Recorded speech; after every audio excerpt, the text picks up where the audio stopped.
नमस्कार, मैं हूं राजेश श्रीवास्तव। कहते हैं कि बोलना चाहिए तो सोच समझकर बोलना चाहिए।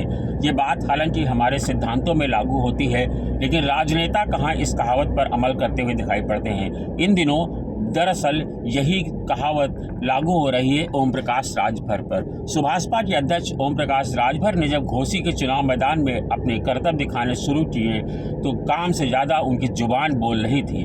उन्होंने ऐसे ऐसे बयान दिए जिसको लेकर के अब वो घिरते हुए नजर आ रहे हैं। और आज स्थिति ये हो गई है कि राजभर को घोसी की जनता ही नहीं बल्कि तमाम लोग ढूंढ रहे हैं। आपको बता दें, दरअसल वो विवादों से घिर गए हैं और घोसी में उन्होंने बयान दिया था और उन्होंने यादवों को लेकर के बयान दिया था।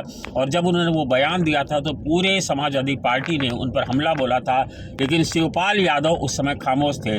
तभी शिवपाल यादव की खामोशी लोगों के बीच एक चर्चा का सबब बन गई थी कि ओम प्रकाश राजभर यादवों को लेकर के बयान दे रहे हैं, लेकिन शिवपाल यादव कुछ क्यों नहीं बोल रहे हैं। दरअसल ओम प्रकाश राजभर ने कहा था कि यादवों की अकल 12 बजे के बाद आती है और उनकी अकल घुटनों में होती है। हालांकि तब समाजवादी पार्टी के नेता सुनील साजन ने एक बयान दिया था कि यादव लोग घुटना तोड़ना भी जानते हैं, लेकिन तब शिवपाल यादव खामोश थे। अब शिवपाल यादव ने घोसी का चुनाव परिणाम आने के बाद ये साफ कर दिया है कि उन्होंने कहा कि हम ओम प्रकाश राजभर को ढूंढ रहे हैं, लेकिन ओम प्रकाश राजभर नहीं मिल रहे हैं, क्योंकि यादव लोग जो है ठीक से पीटना भी जानते हैं। यादव लोग पीटते हैं तो कोई बचा नहीं पाता है। शिवपाल यादव का ये बयान दरअसल ओम प्रकाश राजभर का जवाब था जो उन्होंने घोसी चुनाव के दौरान यादव समाज पर दिया था। कहते हैं कि इस बयान के बाद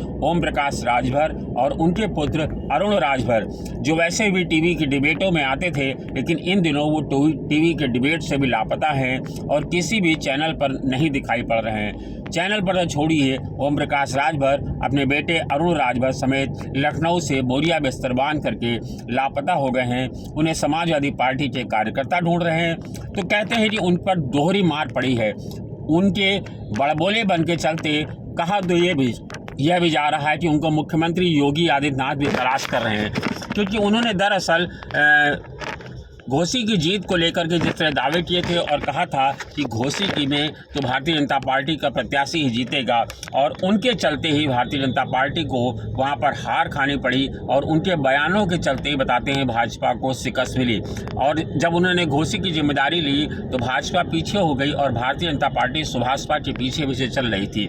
और उनका ये दावा किया गया था उनकी तरफ से कि हर हालत में घोसी से दारा सिंह चौहान ही जीतेंगे, लेकिन दारा सिंह चौहान को कहते हैं कि राजभर अपनी बिरादरी का वोट भी नहीं दिला पाए।